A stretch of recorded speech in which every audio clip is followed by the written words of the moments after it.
Hi, this is Kayla Compton, and today I'm going to be discussing my final project, which was a creative problem-solving process in creating a marketing consultation business. So just like how Jack took you through his story and how he kind of came up with the idea of his challenge of his photography business, and then he went and talked about his plan of it, I'm going to be discussing the same thing today in this presentation. So first off, he had a challenge that he figured out what he wanted to do. This was a part of the problem exploration process. It's the first phase out of the creative problem solving process, and it's really the phase in which you define what the problem is and you begin to understand the problem. So first off, he identified the challenge, and just in the same way I did too. My predicament or my wish really is that I want to be a self-employed, but I still want to do what I love and be successful at it too, so I don't want to give that up at the same time because there's tons of ways that you could be self-employed, but I want to do what I love. So identify the challenge. This is really where you say the goal, the wish, or the challenge that you are motivated to work on. And I want to be able to control the output. Like, for example, if I work harder, I want to make more money, and I don't want to have to wait until somebody gives me a raise to determine how much, or when they think I'm working hard enough to determine that. And so that's kind of what motivated me to want to be self-employed. But how did I choose this as my challenge? I made a large list of wishes and wants, just like how Jack did, and most of them were like on my way to accomplishing this. Like I wish to have a degree, which I'll have soon, and then I wish to go live in the UK, which I could do as a stepping stone to the completion of this challenge. So the next step is the facts and feelings and exploration. I know that I love marketing. I love everything about it. And I'll have a degree in marketing here in August. I have experience in marketing with RentRight, the business I currently work or intern at. Just to take a second here, a lot of this I found through like Googling and exploration the same way he kind of did in like exploring photography and Geeks web, in the Geeks webinar or whatever. And what this step really is, it's to list the facts and the feelings or the questions you have about the challenge. And I know that in order to be your own business, you have to be self-motivated, and you have to be able to have something to sell, whether it's a product or knowledge or something of that sort.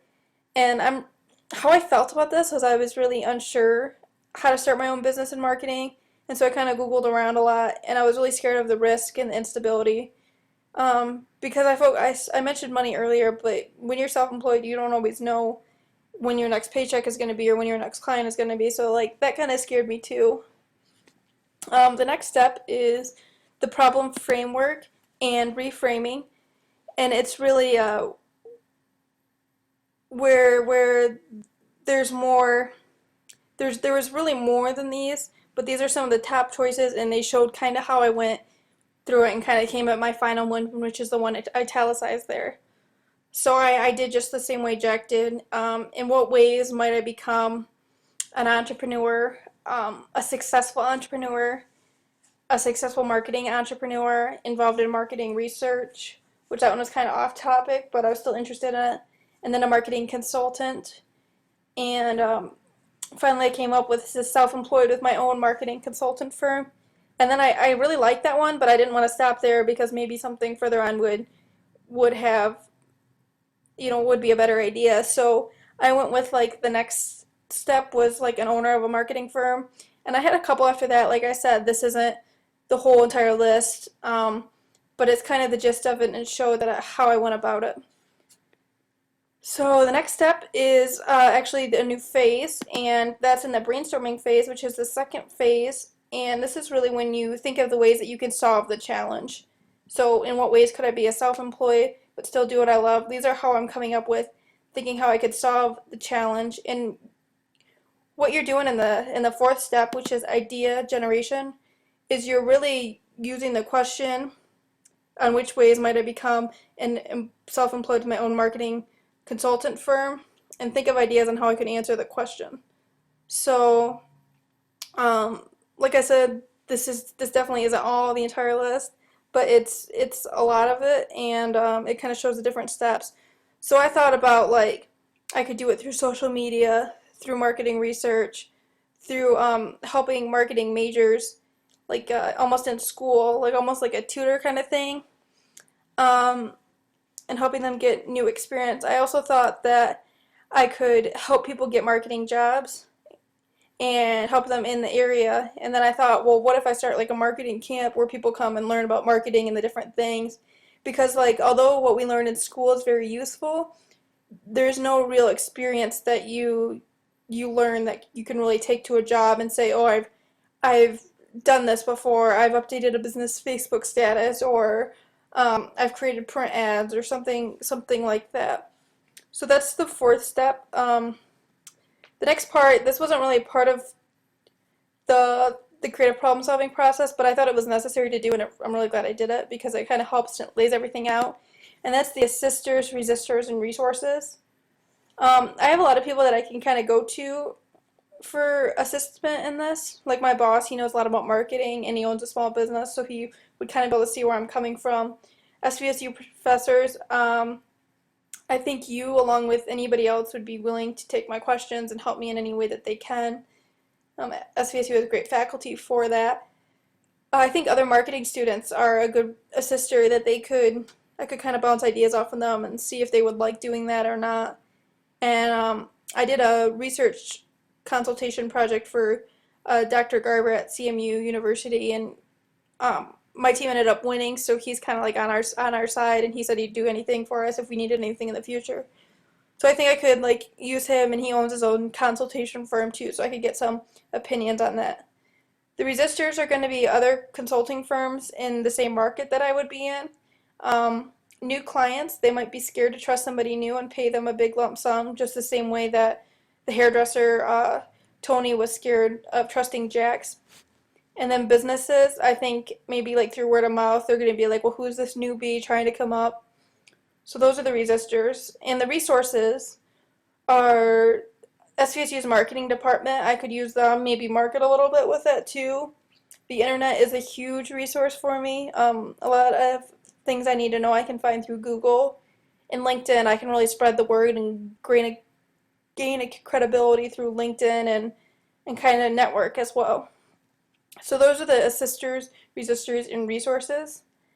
Now I'm going to get back on topic, and I'm going to talk about the next phase, which is getting into action. And that's really phase 3 out of the third phase and the last phase, and it's really the culmination step, which takes everything from before and puts it into where you're at now. So the fifth step is solution development. It's the criteria that I use to evaluate my idea, and I did a lot with this with sticky notes, and I would take the ideas and I'd put a sticky note if it was credible or any of these things. And so what I had was it cost less than $1,000 to do, because I don't want to put too much in with it out knowing it's not. We need to plan for failure, I guess. That's kind of what I learned from this class, is that you should plan for failure, so I don't want to spend all my money in one place and not sure if it's going to work. The next one was, is it sellable? Is it something that people would buy? And which kind of helped me come up with a couple more criteria, like can I find clients? Am I going to be able to market for them? And I think LinkedIn will really help me find people. But am I going to be able to find people that are going to need consultation on social media and such? And then the last one is, am I credible?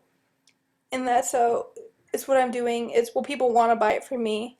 And I think they will, especially when you'll see my plan later on. I plan to continue my education and really learn more about it yet. So I think having like an MBA will lead them to believe me more, knowing I've had so much schooling in marketing. So with that, let's go on to the final step, which is really the action planning step. And this step I really broke down into 2 slides, so that's why you see it the way it did.